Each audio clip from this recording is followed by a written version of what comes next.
Assalamualaikum teman-teman, terima kasih sudah mampir ke channelnya Maria Browning di Alaska. Seperti janji aku di Instagram, kalau aku mau berbagi cerita, berbagi pengalaman selama aku menjadi agen properti. Balik lagi kerja, kita mau lihat rumah.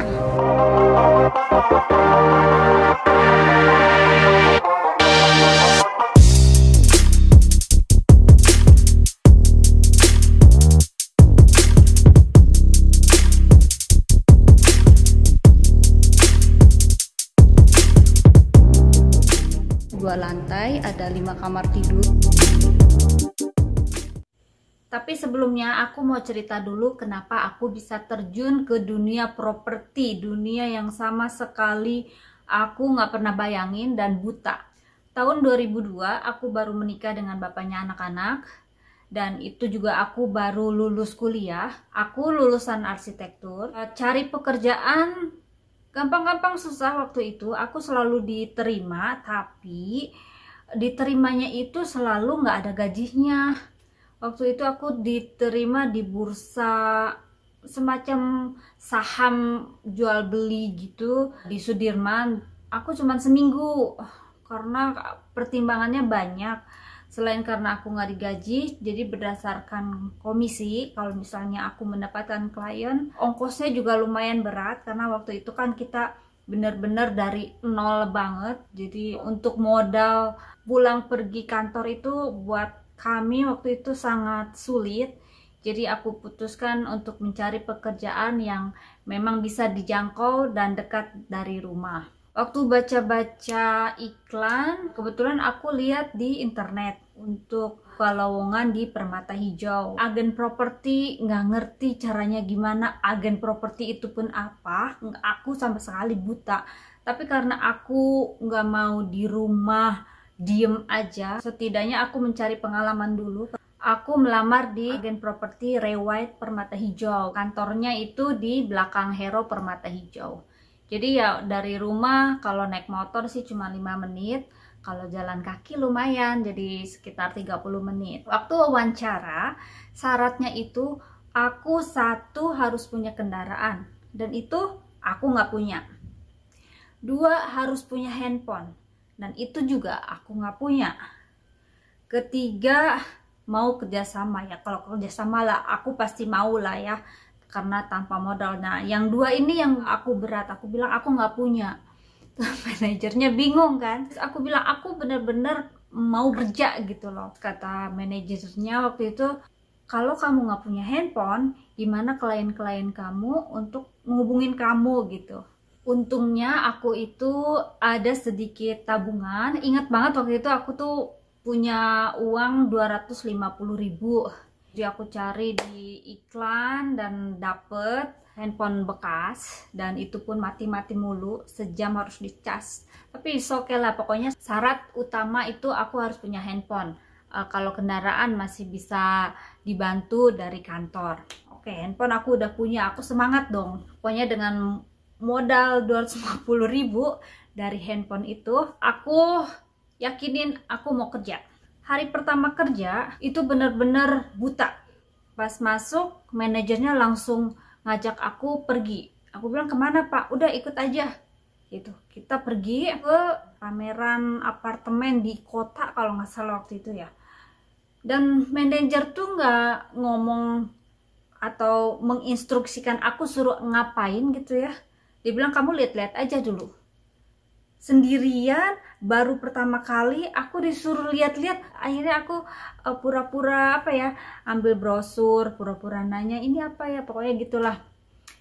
Nah sepulangnya dari situ dia bilang, nah pekerjaan kamu kurang lebih kayak begitu nanti kalau yang primary itu. Jadi kita bangun dari awal dan kita jualannya jualan kertas dulu istilahnya. Nah nanti ada lagi yang disebut jualan secondary. Secondary itu rumah bekas. Jadi ada dua macam pekerjaan kami waktu itu, yaitu primary atau secondary. Nah aku sih karena nggak ngerti ya pokoknya ngikut aja. Jadi selama di kantor, kerjaanku itu ngedengerin senior-senior telepon. Caranya berkomunikasi sama klien.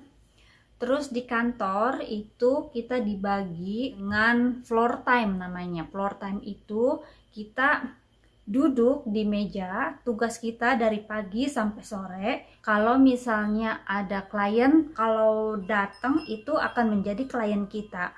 Atau telepon masuk menanyakan properti atau mau jual properti atau mau beli properti, itu akan jadi klien kita. Jadi kita dijadwal gitu. Nah, dari floor time itu biasanya kita bisa dapetin klien atau listing, atau bisa juga kita baca koran.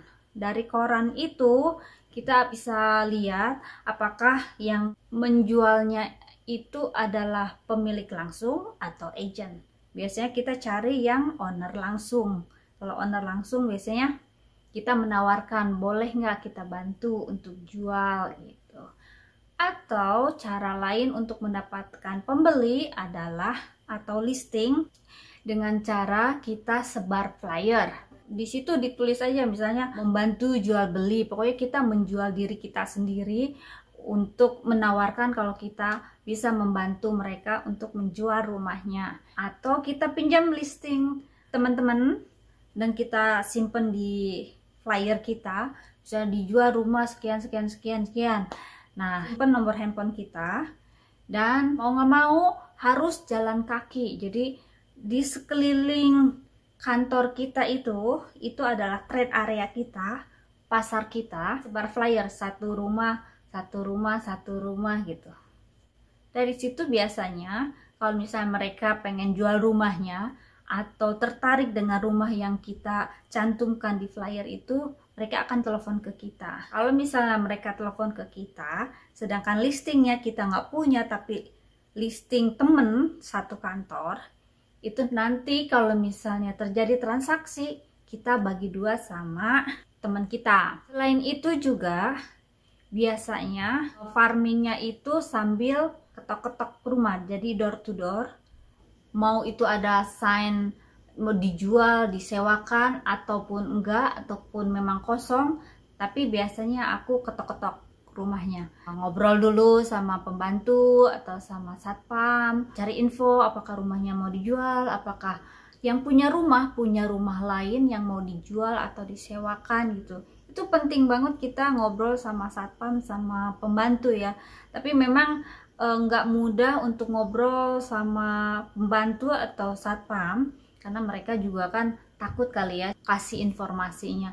Biasanya kalau misalnya pemilik rumahnya banyak rumahnya, si satpamnya juga akan kasih info ke kita lebih lanjut. Pas minta nomor handphone atau nomor telepon rumah yang punya rumah, itu memang agak tricky. Jadi aku biasanya kasih aja kartu nama aku ke mereka. Tapi sebelum ke tahap itu, karena aku waktu itu masih junior, yang harus kita pelajari adalah mendengar. Jadi dengar aja dulu. Waktu itu yang aku pelajari banyak dari teman-teman ya mendengar. Dan aku orang yang susah ngomong, waktu itu gugupan kalau ditelepon.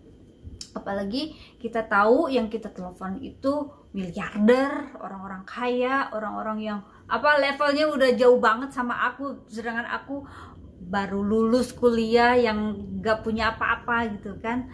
Tapi dari situ aku belajar berani, belajar ngomong, belajar memanage supaya aku nggak nervous. Caranya itu kalau di telepon biasanya aku tulis.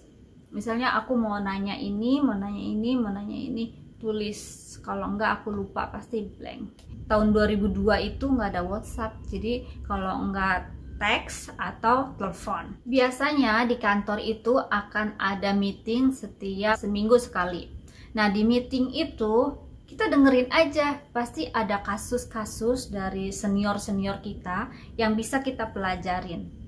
Jadi memang kuping ini harus dibuka lebar-lebar, mata, pikiran untuk menangkap ilmu-ilmu yang mereka punya.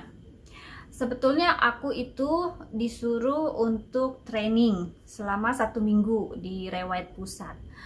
Cuman kendalanya aku bilang aku nggak punya uang. Nanti aja kalau misalnya memang aku berhasil bisa jual, aku mau. Waktu itu aku bilangnya begitu.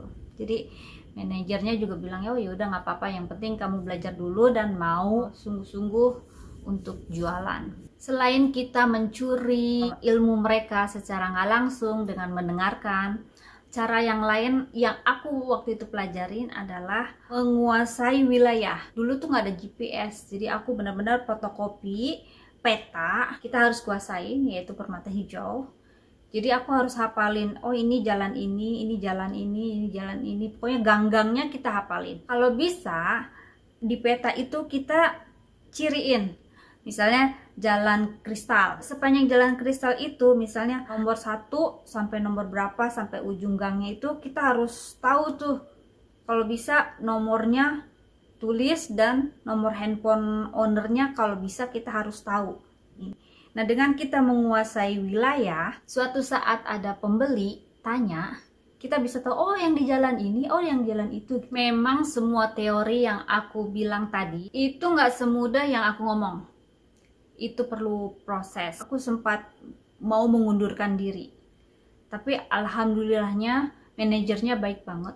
Dibilang dia melihat aku tuh ada kemauan, ada keinginan untuk belajar dan keinginan untuk maju. Jadi dia bilang ya udah, dia kasih kesempatan lagi untuk aku fokus. Kebetulan setelah aku mengajukan pengunduran diri, bos aku salah satunya, suaminya ini mau bangun apartemen di Mega Kuningan, yaitu Bellagio. Jadi dari kantor itu ada kayak pameran, misalnya pameran di mana aku ikut tuh. Cuman aku memang kurang beruntung aja, teman-temanku udah pada jualan, di kantor hanya aku aja yang nggak bisa jualan itu apartemen. Itu rasanya gimana ya, sedih banget asli, sedih, terpukul, kayaknya aduh ngerasa bego banget, ngerasa pokoknya down banget deh. Cuman teman-teman itu asik gitu orangnya, mereka tuh bener-bener support. Di bulan Januari 2003 aku baru sadar kalau aku tuh hamil sudah 3 bulan, yang aku nggak sadar, saking aku nggak dirasa, semua lemes, capek, stres karena nggak closing, namanya closing kalau kita bisa transaksi, depresi sedikit karena tekanan, rada cemburu sama teman-teman, mereka sudah jualan dan aku belum. Itu yang kayaknya aduh hopeless banget aku waktu itu. Tapi ada temen deketku waktu itu, kasihan juga ngelihat handphone aku yang mati mulu mati mulu. Iya, dia kan karena jualan pertama ada promo di kantor, kalau misalnya marketing kita jualan yang pertama itu akan dikasih handphone Nokia yang pertama kalinya ada kameranya. Aku inget banget. Jadi dia saking senengnya dapet handphone berkamera, dia kasih handphonenya dia, handphone Nokia apa ya, pokoknya yang sejuta umat tapi bagus, kayak punya aku. Jadi dia bilang, udah nih buat lo. Aku manggilnya Kendi, makasih banyak Kendi. Aduh nggak bisa aku lupain itu jasanya dia. Berkat dari dia aku jadi semangat untuk aku pasti bisa. Yang lain bisa, masa iya aku nggak bisa? Mungkin aku hanya perlu waktu untuk panen. Jadi aku hamil, aku nggak rasa. Pokoknya hamil bukan menghalangi jalan aku untuk kerja. Aku tetap harus kerja selama perusahaan mau menerima aku untuk kerja. Di bulan ke-7 aku hamil, yaitu di bulan Mei, pas floor time ada telepon masuk. Dia bilang sebenarnya udah puluhan kali dia minta tolong ke agent-agent, dan dia juga udah hopeless banget dengan rumahnya yang gak kejual-jual. Dia bilang dia minta tolong untuk dijualkan. Aku bilang komisinya 3% ya Pak. Waktu itu memang komisi kita maksimal 3%, tapi itu jarang banget dapat 3%. Paling besar biasanya 2,5%. Ya penting pokoknya laku aja katanya. Itu aku semangat banget. Pertama kalinya aku dapetin listing. Selama 9 bulan aku baru dapat 1 listing, bayangin. Gimana aku excitednya dengan barang yang aku harus jual gitu loh. Aku pasang flyer. Kalau di kantor kan dikasih fasilitas untuk fotokopi. Aku sebarin itu flyer. manajerku itu kasihan kali ya ngelihat aku mana udah kelihatan hamilnya. Terus dibilang, ya udah gue bantuin lu ke open house, ayo kita open house itu rumah. Jadi kita open house itu jadi kita iklankan di koran Kompas biasanya, misalnya open house di jalan apa, open house jam sekian sampai jam sekian. Nah sebelum open house itu harus farming dulu, jadi sekitar jalan Simpruk aku harus sebar buat open house. Manajerku itu bantuin aku juga sebar flyer, kita jalan kaki. Setelah sebar flyer, ya udah kita nungguin itu rumah. Kalau nggak salah waktu itu aku sampai 2 kali open house. Karena ya 1 kali sepi, nggak ada yang datang. Yang kedua kali baru ada yang datang. Terus lihat-lihat, baru lihat-lihat gitu, langsung dia bilang saya mau deh di rumah. Ini kayak cepet banget. Biasanya kalau transaksi miliaran itu jarang banget cepet gitu. Biasanya pulang dulu, mikir dulu, terus tawar menawar. Ini enggak, karena memang udah murah banget itu harga untuk ukuran Simpruk ya.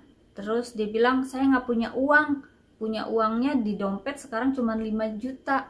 Ya udah Pak, nggak apa-apa, pokoknya walaupun 5 juta sebagai tanda keseriusan aja. Si pembelinya lihat kamu lagi hamil ya? Iya nih Pak. Ini kalau sampai transaksi mau dikasih nama apa nih? Ya saya kasih nama Hoki deh. Waktu itu aku mikirnya ya udah ini hoki aku gitu kan. Hoki kan dalam Chinese kan keberuntungan. Pokoknya itu cepet banget sampai kita transaksi, sampai penjualnya itu seneng banget karena cepet banget. Kayaknya hampir cuman 2 minggu itu rumah di tangan aku laku. Senengnya minta ampun. Closing pertama itu aku inget banget, pokoknya aku dapat 27 juta sekian. Bayangin, aku nggak pernah megang duit banyak dan aku tuh bangganya minta ampun gitu. Makin semangat kan, oh berikutnya aku harus ini. Jadi aku ngerasa oh itu tuh keberuntungan anakku kayaknya. Jadi anakku lahir, aku mau dikasih nama Hoki, nama tengahnya. Cuman waktu itu karena ada perdebatan, nggak mau ada nama kayak babu Chinese keluarga suami, jadi aku bilang ya udah ganti aja jadi Lucky dalam bahasa Inggris, keberuntungan juga, toh artinya sama. Jadi intinya jangan pernah patah semangat kalau kita memulai sesuatu, karena sesuatu yang baru itu memang perlu waktu, perlu strategi, perlu keberuntungan juga. Jadi kasihlah waktu untuk diri kita sendiri untuk membuktikan ke orang-orang kalau kita itu mampu dan bisa. Jangan biarkan orang ngenyek. Terus terang, aku tuh nggak ada dukungan untuk kerja di properti ini karena nggak ada gajinya. Pokoknya banyak banget perjuangannya yang aku nggak mau itu jadi penghalang, aku nggak mau itu jadi kendala. Pokoknya semua halangan yang menyulitkan jangan dijadikan alasan untuk kamu tidak mau bergerak, tidak mau berusaha dulu gitu. Pokoknya kalau kalian yang mau bergerak di bidang agen properti ini sangat menjanjikan, apalagi untuk ibu-ibu yang di rumah bisa membagi waktunya. Karena waktunya memang cukup fleksibel juga. Kayaknya sekian dulu pengalaman aku. Mungkin berikutnya aku akan memberikan tips yang lebih detail lagi, karena ini hanya secara garis besarnya aja biar durasinya nggak kepanjangan. Ya udah, makasih banyak yang udah nyimak, terima kasih yang udah mampir, terima kasih yang udah like, terima kasih yang udah subscribe. Maaf banget kalau selama ini aku komennya kurang aktif karena aku lagi sibuk. Terima kasih sekali lagi, sampai ketemu lagi di video berikutnya. Assalamualaikum, bye bye.